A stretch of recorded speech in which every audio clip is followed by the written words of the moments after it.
नहीं नहीं नहीं, आपको अतिक्रमण में मजहबी आरक्षण चाहिए और आप खुद कह रहे हैं अभी तक एक्शन नहीं हुआ तो आगे भी नहीं होना चाहिए था। यानी आप ये मानते हैं कि एक्शन अतीत में ही हो जाना चाहिए था। वो तो आप राजनीतिक संरक्षण के पीछे चले गए, राजनीतिक वोट बैंक के पीछे गए, लेकिन जो एक्शन पहले होना चाहिए था वो आज भी तो होना चाहिए। अब हुआ तो तकलीफ है।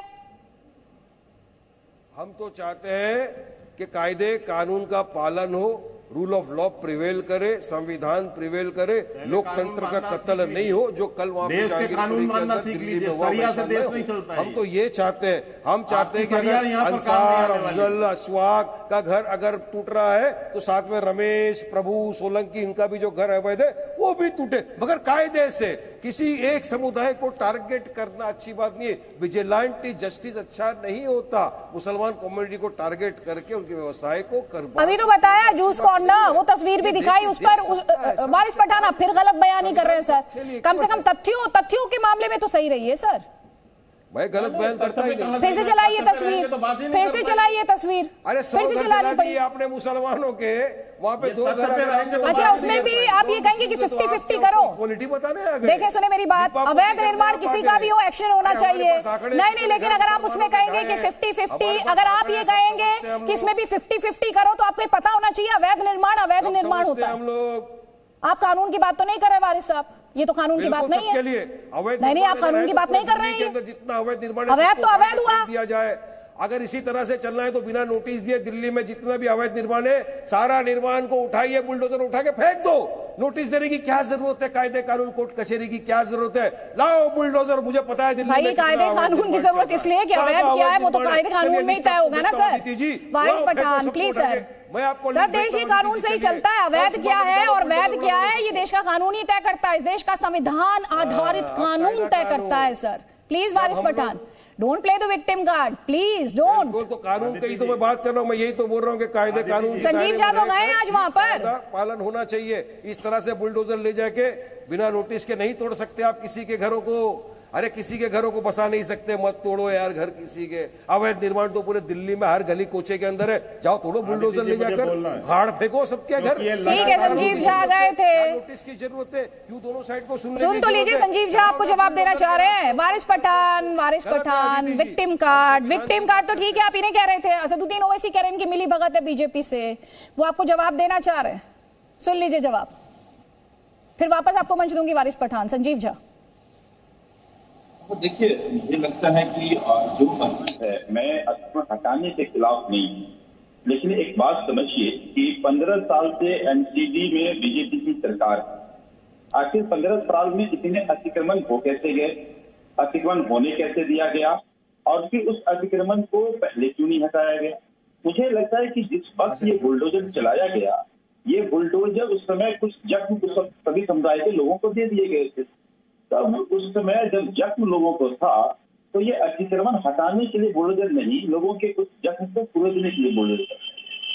मेरा ये मानना है कि अब देखिए, जब बुलडोजर चलता है तो उसके शिकार तो सब होते हैं।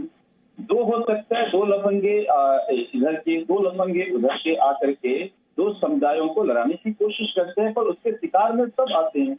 आज जब ये बुलडोजर चला तो दुकान झाजी का भी टूटा, दुकान गुप्ता जी का भी टूटा, और दुकान सलीम का भी टूटा।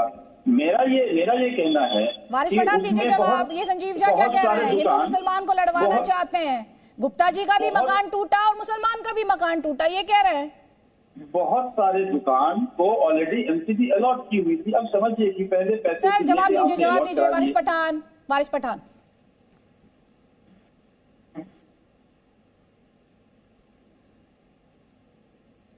वारिस पठान, आप मुझे सुन पा रहे हैं?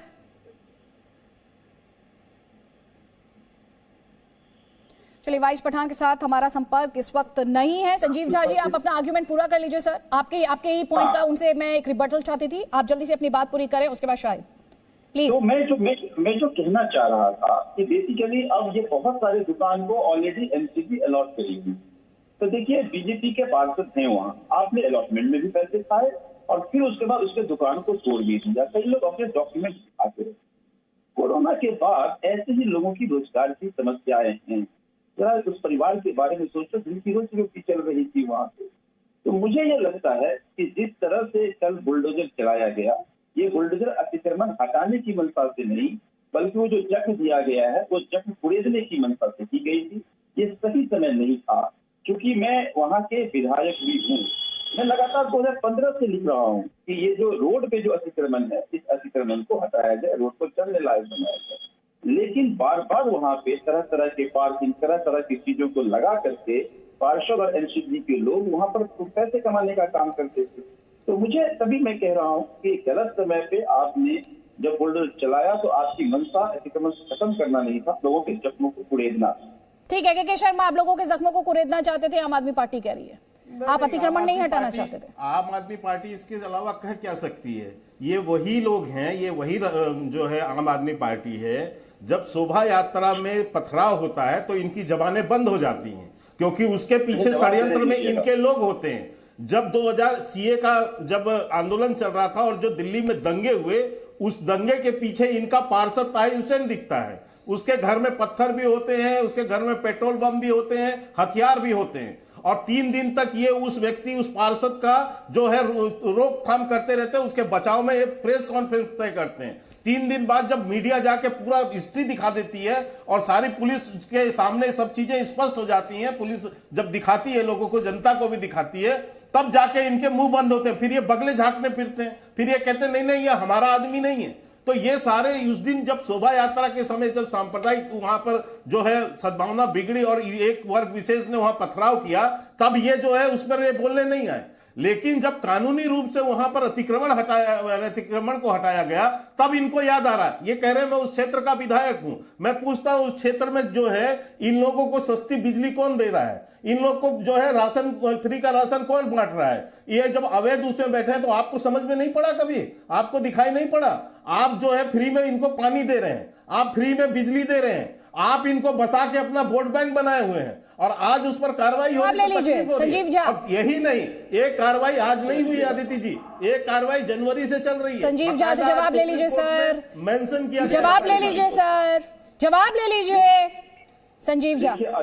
अदिति जी, आज पूरे देश में ये साफ हो गया है कि जो दंगाई है, जो बदमाशी करता है, जो गुंडागर्दी करता है, उसका जगह बीजेपी में है।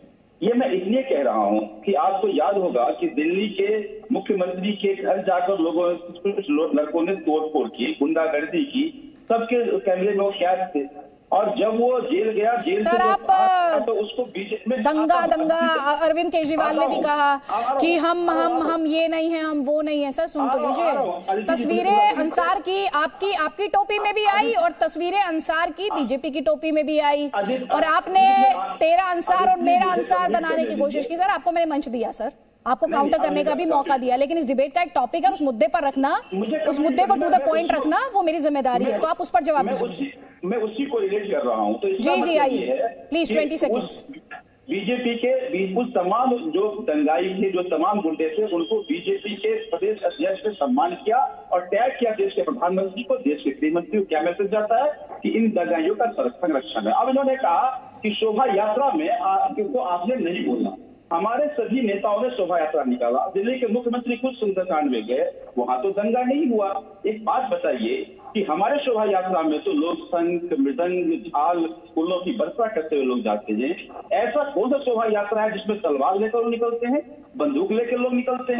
और मैं दावे से कहता हूँ आपको कि ये पूरा एक सेट पैटर्न है। आज स्टेज में दंगे हुए हैं, आप तहकीकात करा लीजिए। अंसार को लेकर जो सवाल पूछा मैंने, उस पर आपने जवाब नहीं दिया सर। अंसार को लेकर जो सवाल था उस पर आपने जवाब नहीं दिया। ठीक है के शर्मा, 20 सेकंड्स, मुझे दूसरे गेस्ट को इस डिस्कशन में लाना है। प्लीज सर जवाब ले लीजिए, जवाब ले लीजिए सर, प्लीज जवाब ले लीजिए सर। जवाब आपसे भी बनता है, अंसार को लेकर जवाब आपसे भी बनता है। आप भी पॉलिटिकल आरोपी लगा रहे हैं, आप भी पॉलिटिकल आरोपी लगा रहे हैं सर।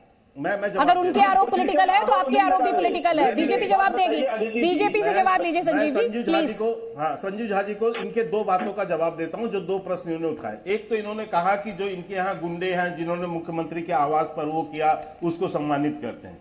संजय झा जी, आप एक राजनीतिक व्यक्ति हैं, आपको एक समझ होनी चाहिए, और यदि नहीं समझ है तो समझ लीजिए। Presenting B News app, available on Google Play and App Store. Download it now.